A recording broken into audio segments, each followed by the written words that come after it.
Salut, si tu veux savoir comment utiliser l'eau de riz et que cela ne te cause pas de problème sur tes cheveux, c'est-à-dire que ne casse pas tes cheveux ou bien n'assèche pas tes cheveux ou bien ne te cause pas des problèmes, cette vidéo-ci est pour toi. Alors commençons.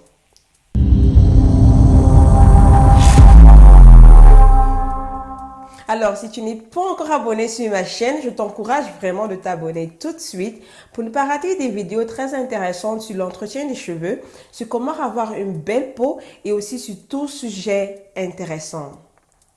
Alors, la première des choses pour avoir un succès avec l'eau de riz, c'est de savoir son type de cheveux.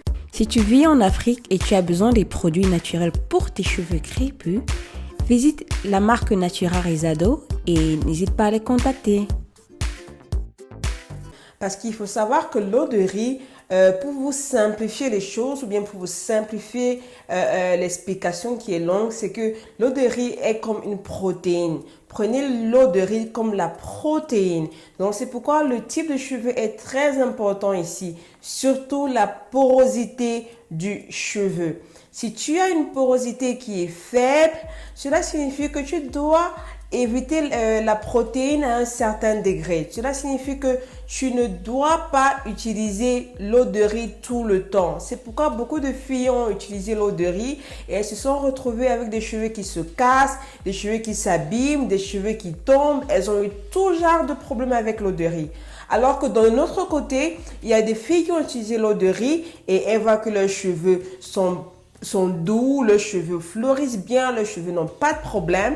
C'est pourquoi il y a cette polémique par rapport à l'eau de riz sur YouTube. Il y a des gens qui sont contents et il y a des gens qui ne sont pas contents. Alors aujourd'hui, je vais t'éclaircir par rapport à ça. Et la première raison, c'est que tu dois savoir ton type de cheveux. C'est quoi la porosité de tes cheveux? En fait, ce que tu dois savoir, c'est la porosité. La porosité de tes cheveux fait partie du type de cheveux.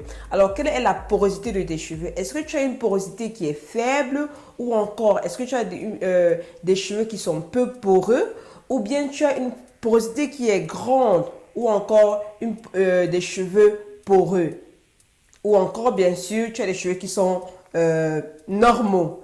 Quelle est ta catégorie? Alors la deuxième des choses qu'il faut savoir, c'est que pour utiliser l'eau de riz, il faut toujours savoir qu'il faut avoir une balance.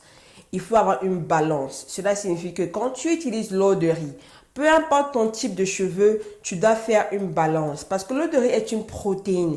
Donc quand tu utilises la protéine, tu dois aussi utiliser quelque chose qui est hydratant. Beaucoup de gens utilisent la protéine, utilisent l'eau de riz et ils mettent encore des produits qui ont des protéines sur leurs cheveux. Et cela aggrave le problème, cela assèche les cheveux, cela fait que le cheveu se remplit de protéines, le cheveu devient dur et quand le cheveu devient dur, il s'assèche comme un épi de maïs et après il se casse. Donc, ce qu'il faut faire, c'est toujours donner une balance. Donc, quand tu vas utiliser ton eau de riz, toujours pense à ceci. Le produit que je dois suivre après doit être un produit qui est hydratant, qui ne contient pas de protéines. Alors, si tu as des cheveux qui sont à faible porosité, la première des choses que je te recommande de faire, c'est d'utiliser l'eau de riz comme après ton shampoing en fait.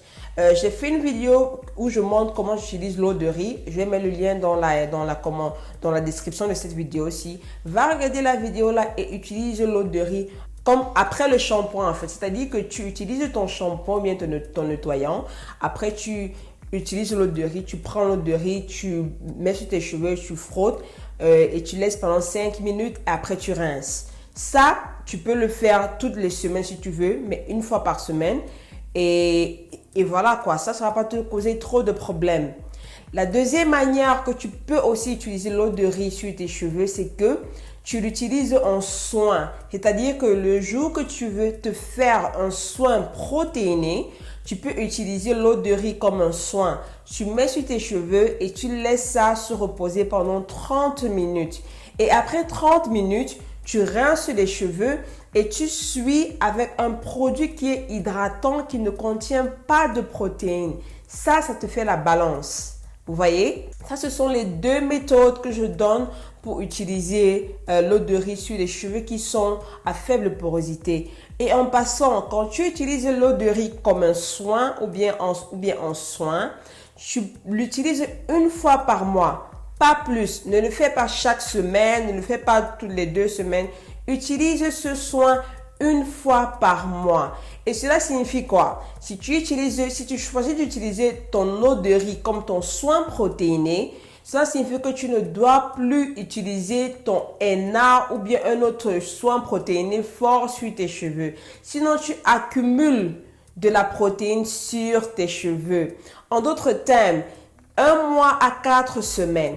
Si la première semaine, tu as décidé de te faire ton soin protéiné et que tu as décidé de faire ton eau de riz comme ton soin protéiné, tu le fais. Les 3 autres semaines, ce que tu vas faire, ce sont des soins hydratants. Tu vas utiliser des soins qui n'ont pas de protéines. Et peut-être la troisième semaine-ci, tu peux te faire un gloss avec des poudres indiennes. C'est-à-dire que tu mélanges ton après-shampoing avec des poudres indiennes. Ça, tu peux faire. Ça encore, ça passe. Vous voyez? Donc, toujours savoir comment faire. Si tu peux changer. Tu n'es pas obligé de faire ça tous les mois. Si ce mois-ci, tu as décidé de faire l'eau de riz, le mois prochain, tu peux te dire que bon, je ne fais pas l'eau de riz, je vais plutôt faire mon henna. Tu te fais un soin au henna pur pour avoir de la protéine. Tu peux aussi décider que tu ne fais pas le henna, tu ne fais pas l'eau de riz et tu pourrais plutôt prendre un produit qui a les protéines à l'intérieur et tu te fais ton soin protéiné. Donc, sachez comment choisir à faire vos soins et sachez quand choisir et comment amplifier tout cela pour ne pas accumuler de la protéine sur vos cheveux. Alors, pour toi qui as des cheveux qui sont poreux, tu peux utiliser l'eau de riz, comme je l'ai dit, comme un shampoing ou bien après ton shampoing. Tu peux le faire toutes les semaines. Si tu veux voir comment je le fais, va regarder ma vidéo sur comment j'utilise l'eau de riz sur mes cheveux. Une autre manière d'utiliser l'eau de riz, c'est que tu peux utiliser aussi comme ton soin. Et pour cela, tu peux le faire toutes les semaines parce que tu as des cheveux poreux. Tes cheveux poreux ont besoin de la protéine. Donc, tu peux utiliser ton eau de riz toutes les semaines. Mais ce que tu dois savoir, c'est que après avoir utilisé ton eau de riz, toujours suis avec un soin qui est hydratant pour avoir de la balance. Donc, et comme je dis, pour ceux qui ont des cheveux qui sont à forte porosité ou bien poreux, le soin avec l'eau de riz, tu peux le faire toutes les semaines. Ça, c'est pour ceux qui ont des cheveux poreux. Comme je l'ai dit, si tu as des cheveux qui sont peu poreux, c'est une fois par mois. Il ne faut pas mélanger. Alors, ce que je vous déconseille de faire avec l'eau de riz, c'est de l'utiliser comme votre leave-in, comme votre après-shampoing qu'on ne rince pas. Peu importe ton type de cheveux, moi je déconseille d'utiliser l'eau de riz comme un leave-in ou bien comme une chose coiffante. Je déconseille ça. Je déconseille en fait. Mais comme je dis, vous avez toujours le choix de faire ce que vous voulez. Si tu utilises l'eau de riz comme un leave-in et que ça marche bien pour toi, continue. Mais si ça ne marche pas bien pour toi, il faut arrêter. Donc voilà un peu. La dernière astuce que je peux donner par rapport à l'eau de riz, c'est que il faut utiliser la bonne recette de comment faire votre eau de riz. Il y a beaucoup de recettes sur YouTube. Alors moi, j'ai montré la recette de l'eau de riz. Moi, je n'ai pas inventé cette recette-là. Cette recette-là, c'est sur mes recherches des femmes Yao qui l'ont inventée. C'est que les femmes Yao de la Chine, c'est elles qui utilisent l'eau de riz sur leurs cheveux. J'ai pris leur recette et je vous ai montré. Je n'ai pas inventé la recette. Ça ne vient pas de moi. Je ne sais pas pourquoi elles font ça. Je ne sais pas pourquoi elles bouent l'eau ou pourquoi elles ne bouent pas l'eau. Parce que les gens souvent me posent des questions. Je ne sais pas. Je vous ai montré ce que j'ai appris, la manière dont elles le font. Donc, utilisez la bonne recette de l'eau de riz. Et moi, je dis d'utiliser la recette que je vous ai montré parce que c'est comme ça que ces femmes-là font leur eau de riz.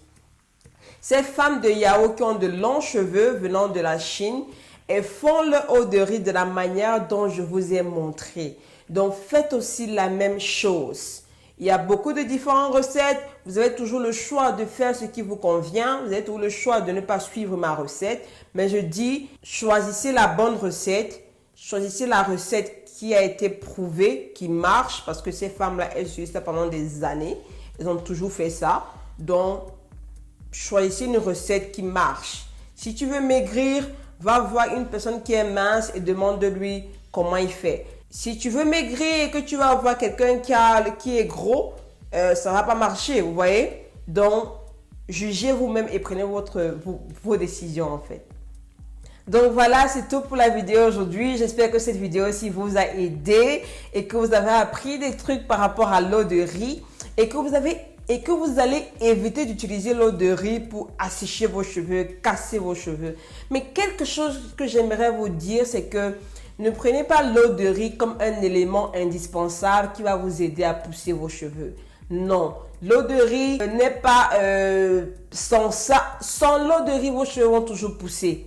Donc ne prenez pas ça comme un élément indispensable. L'eau de riz est bien, ça stimule la pousse des cheveux. Oui, c'est bien, mais ce n'est pas forcé de l'utiliser. Ce n'est pas obligé de l'utiliser pour avoir de longs cheveux. J'ai poussé mes cheveux sans avoir l'eau de riz. Beaucoup d'autres filles ont poussé leurs cheveux sans utiliser l'eau de riz.